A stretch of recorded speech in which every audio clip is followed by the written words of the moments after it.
right here to your left. Yep. Fight number 4 of the year. You're the first to hit that mark. Exactly what you want, I assume. But did you think you would get a turnaround this quickly after the last one? Oh, yeah, 100%. Honestly, it took a little longer than I thought. And this is kind of a makeup, right? We were supposed to have this fight a few years ago on probably one of the craziest fight weeks in UFC history. Yeah, believe it or not, we were supposed to have it once before that as well. I actually blew my shoulder out that time, found out what that PRP or whatever the hell that shit is all about. Plasma sucked.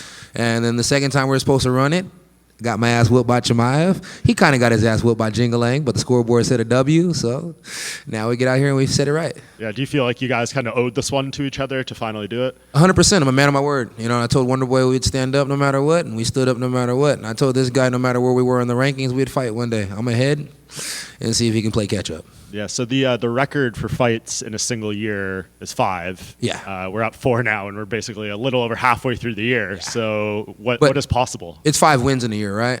I believe, yeah, someone did 5, I think 6 fights, maybe 1 time. So. Okay, so I got to do 7 just to go ahead and top the record. We're 4 down.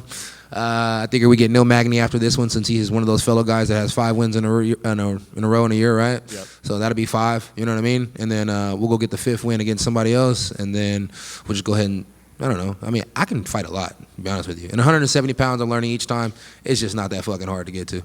Yeah, I think the other person who did it was Roger Huerta, but I don't think you'll be able to fight him. Who? Roger Huerta. Do you remember him? I never was that good with names, but I'm pretty sure he's a dog. He was the guy who was on the cover of the Sports Illustrated thing like all those years ago. But before you got into MMA, I think that happened. So that's probably before I was born. Yeah. Maybe. Yeah, so what month would you want to do the Magny fight if possible? So I like to fight the week after El Noche, or 2 weeks after El Noche. I would like to fight on El Noche, but I can fight like a week after, 2 weeks after, or even 2 weeks before. I just want to fight around that time so I can make some money in the city of Texas just doing sponsorship stuff. And then after that, you could give me another one right before Thanksgiving, and then give me another one right before Christmas, and that'd be a good year. And I mean, if you win all those fights and do all that, like, are we going into 2026 talking about you fighting for the title pretty soon? No, I think I'm gonna do all that and still be trying to fight Colby next year. Is that? I know you called for him last time. Was there any movement, any talks of like UFC interested in this fight? No, first he was like when he thought he could fight Patty and go down a weight class, he was 100% healthy. As soon as they said my name, vaginal muscle tore. So you know how that goes. It just takes about like 8 to 12 weeks to heal. So not an easy process. What did you think of him calling out Patty? Did you think that was kind of in bad taste? No, I thought it was a great call out. Patty has a hell of a name, and it's like I used to fight at 85 and now I fight at 70. And Kobe's not that big of a welterweight, so maybe he's realizing he needs to get his ass down to 55. You could always fight him at the White House. Yeah, that'd be pretty cool. I mean, I'd be down for that. Do you think, are you into that sort of thing, like those special events that you mentioned about Noche? The White House is obviously starting to come with a thing of its own. Would you like to fight on those sort of stages? Do you find that sort of stuff fun? Yeah, I mean, dude, I'm not a championship fighter by any means, so I'm damn sure a prize fighter. So anytime it's a prize there, I'd like to fight, yeah. Whether it means the sickest shirt they're making for the year or a brand new pair of shoes, anything that entice me a little bit, I'm an easygoing guy. And as long as my check's good, I'm good. With your activity, I find it interesting how you stay so disciplined and consistent in the gym, right? You see a lot of guys, they fight, then they kind of fuck off for a few weeks. Why do you stay so consistent? What is it about you that you think differs from these other guys? So back in the day, coming up where I come up from is just like kicking it on the block, right? So in the morning time, I might go get like a serious practice in because that's just where I got to be at for practice. And then in the afternoon, all your bros might be at the gym.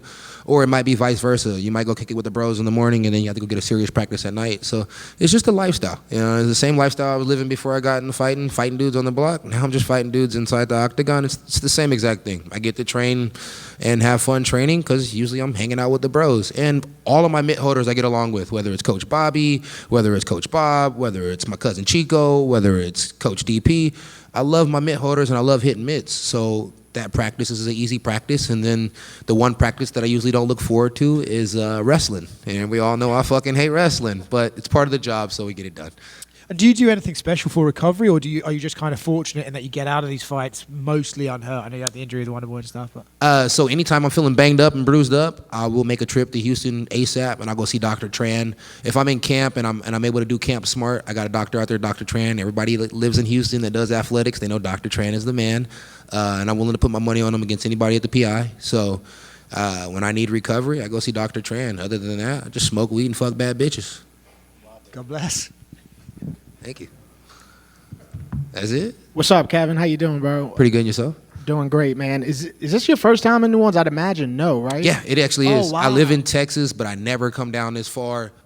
Texas always calls it the boot, but if this is the fucking boot, this is one nice ass boot. I'm talking about 100% alligator skin with a little oyster on it. Yeah, no, I figured out of anybody that's been in here that you would probably like New Orleans the most. I do. I absolutely love it. I love South. I love the South. Period. Yeah. Like I'm a down South type of guy, even though I'm from Cali.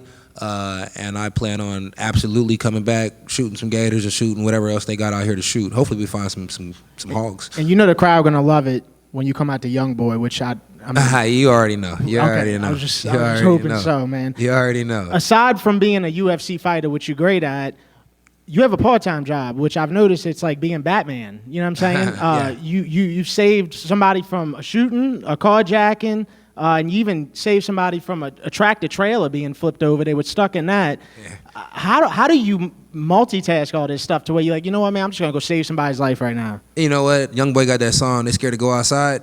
I'm just never scared to go outside. I'm just always out there, man. So it's like, I'm going down the road, I see something, most people just keep going, I stop. You know what I mean? It's like, I remember we were going to a hunt out in New Mexico. I had my uncle with me, and I had my boy with me. And it's funny, growing up, I always wanted to be Batman. And my uncle always said, if I'm Batman, he gonna be Robin. You know what I'm saying? And we're driving down the street, you know, blunt fired up, having a good old time. Kids don't smoke and drive. And I seen a car flip over. We pull over, get out the car. The 18-wheeler that kind of was in the way, made the car flip. They pulled over. Everybody got out the car. It was good people. You see one person pull over, another person pulls over. We got out. We crowbarred the door open, got the kids out, blood everywhere all over the car. This is over a year ago. I just don't tell you guys about it. So yeah, Batman, Robin, and that day we had Green Arrow with us. So it was a good fucking day. But shit happens all the time. Last question. How are the cows doing? Cows are doing good. We got some babies out there. I actually need to get out there more often with all these fights you guys are giving me. It's kind of hard to get out there. But, hey, you guys are going to be watching this video, and if anybody lives in Tacoma, Texas, want to make an extra $200 a month, I don't pay a lot. I got a Jewish manager for a long time, so I am a little bit cheap. You can go ahead and get out there and check on my cows. I give you $200 a month. It's not a lot, but if you love the farm life, you'll love it. Thank you, bro. You the man. No problem. Hey, Kev, in Embedded, Coach Perkins had said that this camp, he had seen you do some of the best work in any camp, but also he said that this is the best year he's seen you in terms of work. Do you feel the same, and what maybe has been some of those key factors that have maybe helped you hit a new stride?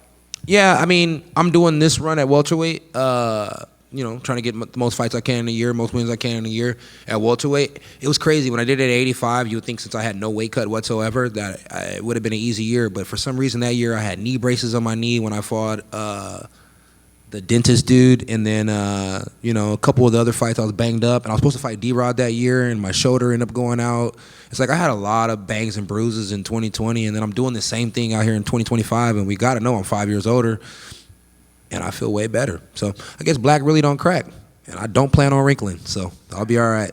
On your Instagram recently, I feel like you've been putting in a lot of effort in terms of like meet and greets. You want to travel, you want to do a lot of stuff like that.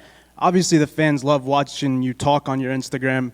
Would you ever consider some sort of public podcast? I think the fans would really enjoy that out of you. Yeah, I had a podcast going for a second. I had one going with my boy Dustin, and it was going fantastic. We were enjoying it. Realize, recognize, and I'd like to get back to it. It's just the problem is he lives far, I live far, and I don't really think that it would be best for us to do it like that because it just missed so much time. But I think if I can I got a new gym being built, and so if I can put a little small podcast studio, off to the side in there, then I think that I'll be able to give the people what they want a little bit more, especially with all these UFC fights they always have going on, these slap matches, all these different things. Is like to be able to discuss some of these things that's going on with the people and just overall talk and maybe bring random fans on. That'd be fucking sick. So yeah, you're spot on. I need to get back to it. Yeah, man. Thank you. No problem.